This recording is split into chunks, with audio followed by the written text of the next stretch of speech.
Hello students, welcome to my channel Neetu Yadav commerce classes.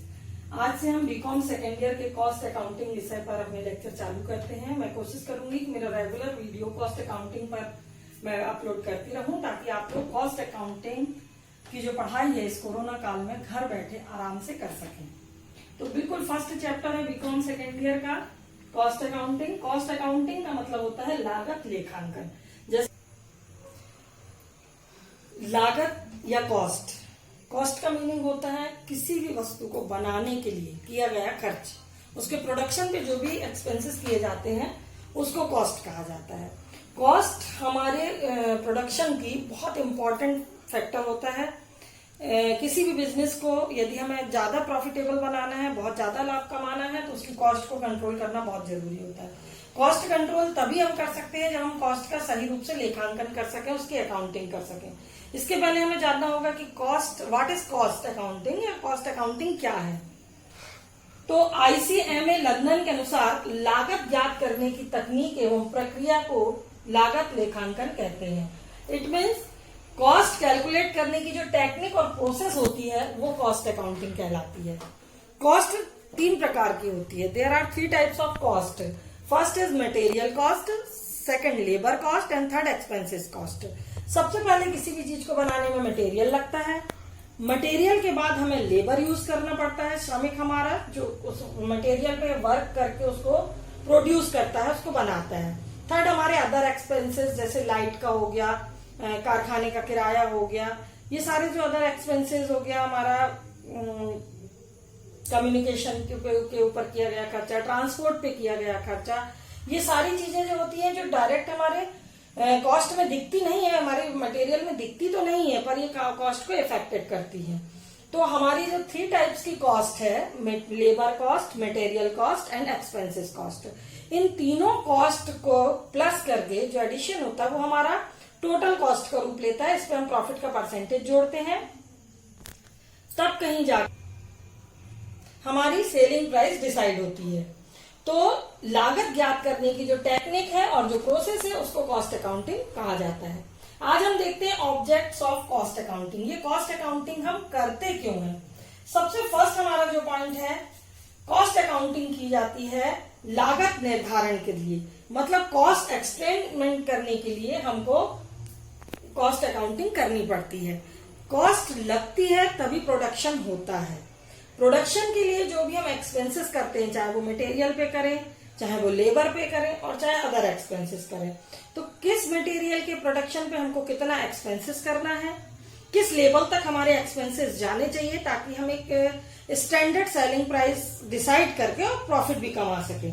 तो उसके लिए कोई भी प्रोड्यूसर जो है, कोई भी ऑनर जो है, वो यही चाहता है कि हमारी कॉस्ट बहुत कम हो और हमारा प्रॉफिट ज्यादा हो। तो प्रॉफिट ज्यादा करने के लिए कॉस्ट कंट्रोल करना पड़ता है। कॉस्ट कंट्रोल करते समय यदि हम सोचते हैं कि कॉस्ट हमारी मटेरियल की हम क्वालिटी हल्की यूज कर रहे हैं, यदि आप डियर स्टूडेंट्स, किसी भी मटेरियल को प्रोड्यूस करने के लिए हमें उस पर एक्सपेंसेस करने पड़ते हैं। जब हम प्रोडक्शन पे एक्सपेंसेस करते हैं, किसी चीज को बनाने के लिए एक्सपेंसेस करते हैं, देयर आर आवर कॉस्ट, वो हमारी होती है कॉस्ट। ये कॉस्ट 3 प्रकार की होती है। There are 3 types of cost. First is material cost, पहले हम मटेरियल यूज करते हैं। सेकंड इज लेबर कॉस्ट, उस मटेरियल पे जो व्यक्ति काम करते हैं वो लेबर कहलाते हैं, तो second is labour cost. And third is other expenses. Other expenses means our electricity charges, communication charges, transport charges, advertisement charges and other. तो ये सारी चीजें मिलकर किसी भी चीज की कॉस्ट को डिसाइड करती है। अब कॉस्ट अकाउंटिंग क्यों की जाती है, तो हर ऑनर या प्रोड्यूसर का ये सोचना होता है कि जब हमारी कॉस्ट कम होगी, लिमिटेड कॉस्ट में हम मैक्सिमम प्रोडक्शन करेंगे, तभी हम प्रॉफिट अर्न कर सकते हैं। अधिक से अधिक प्रॉफिट अर्न करना हर ट्रेडमैन का, हर व्यापारी का उद्देश्य होता है, ऑब्जेक्ट होता है। तो कॉस्ट को कंट्रोल करके प्रॉफिटेबिलिटी को इंक्रीज करना, ये मेन काम हमारा होता है कॉस्ट अकाउंटिंग का। जब हम कॉस्ट अकाउंटिंग में अपने अकाउंट्स प्रिपेयर करेंगे तभी ये जान पाएंगे कि हमारी कौन सी कॉस्ट कहाँ लग रही है और किस हद तक हम उसको कंट्रोल कर सकते हैं। तो हमारा कॉस्ट अकाउंटिंग मैंने आपको बता चुकी हूँ कि टेक्निक और प्रोसेस कॉस्ट कैलकुलेट करने की कॉस्ट अकाउंटिंग कहलाती है।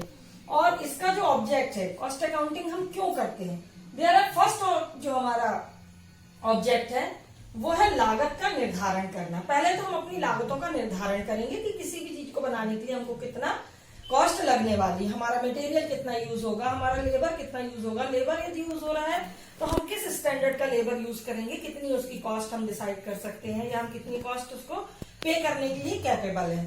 फिर थर्ड हम अदर एक्सपेंसेस पर आएंगे। अगर हमारी कॉस्ट हमें लगता है कि कहीं ज्यादा हो रही है तो हम कहीं ना कहीं कट शॉर्ट अभी कर सकते हैं, क्योंकि हम अपना बजटिंग कर रहे हैं। तो कॉस्ट अकाउंटिंग में सबसे फर्स्ट जो हमारा है कॉस्ट को डिसाइड करना, निर्धारित करना। सेकेंड कॉस्ट अकाउंटिंग का ऑब्जेक्ट है लागत नियंत्रण करना, कॉस्ट कंट्रोल करना। यदि हमें लगता है, जैसा कि आप सभी जानते हैं कंपटीशन का जमाना है, आपस में बहुत कंपटीशन होता है, एक ही मटेरियल के कई सारे ब्रांड मार्केट में उपलब्ध होते हैं, तो हमको अदर ब्रांड के रेट के अनुसार अपने रेट को रखना पड़ता है।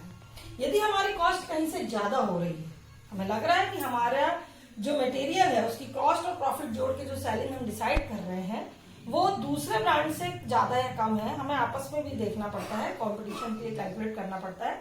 और हमें लगता है कि अगर हमारी कॉस्ट ज्यादा हो रही तो हमको कॉस्ट कंट्रोल करना चाहिए। और कॉस्ट कंट्रोल करने का काम भी कौन करता है, कॉस्ट अकाउंटिंग, लागत लेखांकन। तो इसका सेकंड ऑब्जेक्ट है कॉस्ट को कंट्रोल करना। थर्ड है लाभकारिता का निर्धारण करना, एस्टिमेट ऑफ प्रॉफिटेबिलिटी। हमको कितना प्रॉफिट कमाना है। सभी देखो, हम हर प्रोड्यूसर चाहता है कि मैक्सिमम प्रॉफिट पर हम काम करें, पर मैक्सिमम प्रॉफिट करने के लिए आप अपने मटेरियल की क्वालिटी को लो नहीं कर सकते। क्वालिटी लो करने से आपकी सेलिंग कम होगी, तो हमें क्वालिटी भी मेंटेन करना है और प्लस हमारी प्रॉफिटेबिलिटी भी देखना है। इसके लिए एक समझदार प्रोड्यूसर जो होता है वो मटेरियल की क्वांटिटी में क्वालिटी के साथ कंप्रोमाइज नहीं करता। वो कहां पर अपनी कॉस्ट कंट्रोल करने का सोचता है, एक तो लेबर को कम पेमेंट करके, और यही कारण है लेबर के शोषण का, और दूसरा वो उसका पूरा ध्यान होता है अदर एक्सपेंसेस को कम करके। ये दो चीजों पर कोई भी समझदार प्रोड्यूसर कंट्रोल करता है और अपनी कॉस्ट को, प्रोडक्शन की कॉस्ट को कंट्रोल करता है। तो कॉस्ट अकाउंटिंग का थर्ड जो ऑब्जेक्ट है वो लाभकारिता का निर्धारण करना। फोर्थ है विक्रय मूल्य का निर्धारण करना, डिटर्मिनेशन ऑफ सेलिंग प्राइस। आपकी सेलिंग प्राइस जो है वो डिटरमाइंड होती है कॉस्ट अकाउंटिंग के द्वारा। जब आपके पास टोटल कॉस्ट होगी कि कितनी कॉस्ट आपको आ रही है, तब आप उस पर प्रॉफिट प्लस करके सेलिंग प्राइस डिसाइड करेंगे। तो सेलिंग प्राइस की डिसाइड करने के लिए विक्रय मूल्य का निर्धारण के लिए कॉस्ट अकाउंटिंग बहुत जरूरी है, ये इसका एक मेन ऑब्जेक्ट है। द फिफ्थ इज व्यवसाय नीति निर्धारण हेतु आधार प्रदान करना, providing basis for business policy and decision making. यदि आपको डिसीजन लेना है अपने बिजनेस से रिलेटेड, तो आपको डिसीजन लेने के लिए कुछ निश्चित आंकड़े होना चाहिए आपके पास। वो आंकड़े आपको कौन प्रोवाइड करेगा, कॉस्ट अकाउंटिंग। यदि आपने कॉस्ट अकाउंटिंग के अंतर्गत सारी चीजें प्रोसेस में पूरी प्रिपेयर की हुई है, तो आप उनका कैलकुलेशन करके, उनको देखकर, उस बेस पर और आप अपनी जो डिसीजन मेकिंग है वो बहुत ही सफलतापूर्वक कर सकते हैं। द सिक्स्थ इज लागत में कमी, कॉस्ट रिडक्शन। जैसा कि मैंने आपको पहले भी इस पॉइंट में बताया है कि हर समझदार प्रोड्यूसर ये चाहता है कि उसकी लागत बहुत कम हो, तभी हमारा प्रॉफिट ज्यादा हो सकता है। तो कॉस्ट को कंट्रोल करने के लिए कितने फैक्टर्स हमारे हैं जिन पर हम कंट्रोल कर सकते हैं, जिन पर हम वर्क कर सकते हैं, वो डिसाइड करने के लिए भी कॉस्ट अकाउंटिंग आपकी हेल्प करता है। तो the sixth object of cost accounting is लागत में कमी, कॉस्ट रिडक्शन।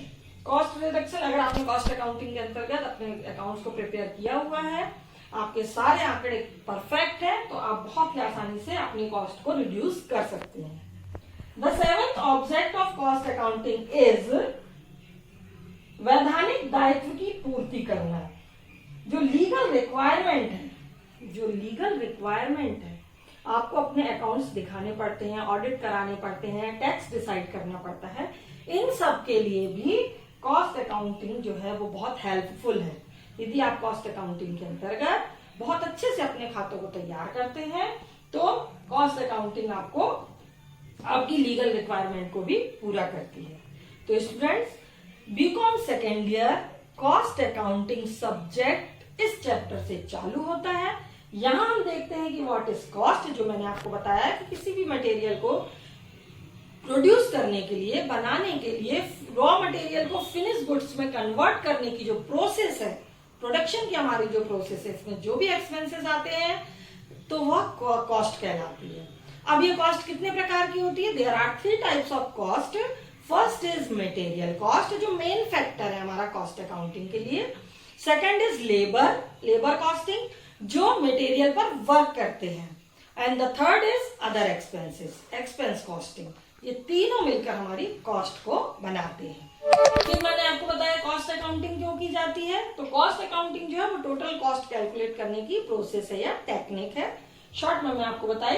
अब कॉस्ट अकाउंटिंग के ऑब्जेक्ट क्या है, उद्देश्य क्या है, क्यों कॉस्ट अकाउंटिंग की जाती है। तो कॉस्ट अकाउंटिंग का फर्स्ट हमारा जो उद्देश्य है वो कॉस्ट निर्धारित करना, लागत को निर्धारित करना कि किस कॉस्ट पर किस स्टैंडर्ड तक आप कॉस्ट लगा सकते हो और फिर अपनी प्रॉफिटेबिलिटी के साथ सेलिंग प्राइस डिसाइड कर सकते हो। The second is cost control करना। कॉस्ट अगर हमारी ज्यादा जा रही है तो हमको उसको कैसे कंट्रोल करना है। कॉस्ट कंट्रोल करना एक मेन फैक्टर है बच्चों, क्योंकि हमारे जो कंपटीशन का जमाना है, बहुत कंपटीशन है मार्केट में। जब हमारी कॉस्ट कम होगी तभी हमारी प्रॉफिटेबिलिटी अच्छी होगी और हमारी सेलिंग प्राइस जो है वो स्टैंडर्ड होगी। जो हमारा सेलिंग प्राइस जब हमारी अच्छी होगी तब हमारी सेल्स बढ़ सकती है।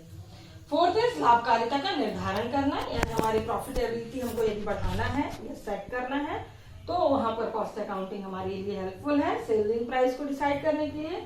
फिर हमारी जो बिजनेस की पॉलिसीज वगैरह हमें जो बनानी, providing basis for business policy and decision making, decision लेने के लिए और पॉलिसी बनाने के लिए कॉस्ट अकाउंटिंग हमारे लिए हेल्पफुल है। कॉस्ट को रिड्यूस करने के लिए, कंट्रोल करने के लिए एंड लीगल रिक्वायरमेंट को फुलफिल करने के लिए कॉस्ट अकाउंटिंग बहुत जरूरी है। तो स्टूडेंट्स, ये कॉस्ट अकाउंटिंग का हमारा फर्स्ट चैप्टर है। आप हमको नियमित रूप से फॉलो करते रहिए। पूरा सीरियल वाइज में आपको डे बाय डे अगले चैप्टर्स आपको प्रोवाइड करते रहेंगे।